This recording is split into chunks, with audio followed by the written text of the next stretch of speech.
राजकीय विश्वातून एक मोठी अपडेट हाती येते। निलेश लंके आज आमदारकीचा राजीनामा देण्याची शक्यता आहे। राष्ट्रवादी काँग्रेस पक्ष आणि निलेश लंके प्रतिष्ठानच्या सर्व पदाधिकाऱ्यांचा आज मेळावा आहे। अहमदनगर दक्षिण लोकसभा निवडणुकीसंदर्भात आज दुपारी बैठक होणार आहे। सर्वांची मतं जाणून घेतल्यानंतर निलेश लंके आमदारकीच्या राजीनाम्याचा निर्णय घेण्याची शक्यता आहे। लंके आज पत्रकार परिषदेमध्ये भूमिकाही स्पष्ट करणार आहेत। शरद पवार गटाकडून लंकेंना उमेदवारी फिक्स असल्याचं सुद्धा मानलं जातंय।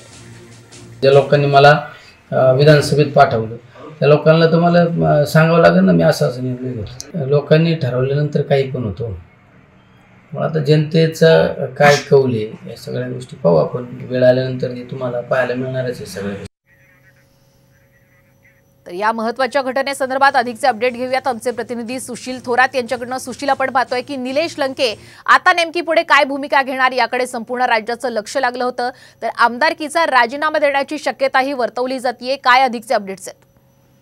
श्वेता, बरोबर आहे। अनेक दिवसांपासून जी तांत्रिक अडचण जी होती निलेश लंके यांच्या समोर, ती म्हणजे आमदारकीचा राजीनामा कसा द्यायचा आणि कधी द्यायचा याबाबतची तांत्रिक अडचण आता नुकताच जो अकोल्याचा निकाल लागलेला आहे की पोटनिवडणूक एक वर्षावर असेल तर त्या ठिकाणी पोटनिवडणूक घेऊ नये हा हायकोर्टाचा निकाल आता लागल्यानंतर निलेश लंके यांच्या समोरचे सर्व जे दरवाजे आहेत ते खुले झालेले आहेत।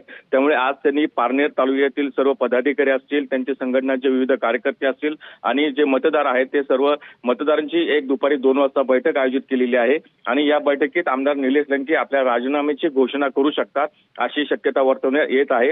कारण शरद पवार यांच्याबरोबर त्यांची 2 दिवसापूर्वी गुप्त बैठक झालेली आहे। या गुप्त बैठकीमध्ये सर्व पुढचा प्लॅन आता झालेला असून आमदार निलेश लंके आज तरी आमदारकीच्या राजीनाम्याची घोषणा करू शकतात आणि लोकसभा निवडणूक लढवणार अशी घोषणा ते करू शकतात। अगदी धन्यवाद सुशील, आपण दिलेल्या संपूर्ण अपडेट बद्दल। तर निलेश लंके आज नेमकं काय बोलतात, पत्रकार परिषदेत काय भूमिका स्पष्ट करतात याकडे संपूर्ण राज्याचं लक्ष असेल।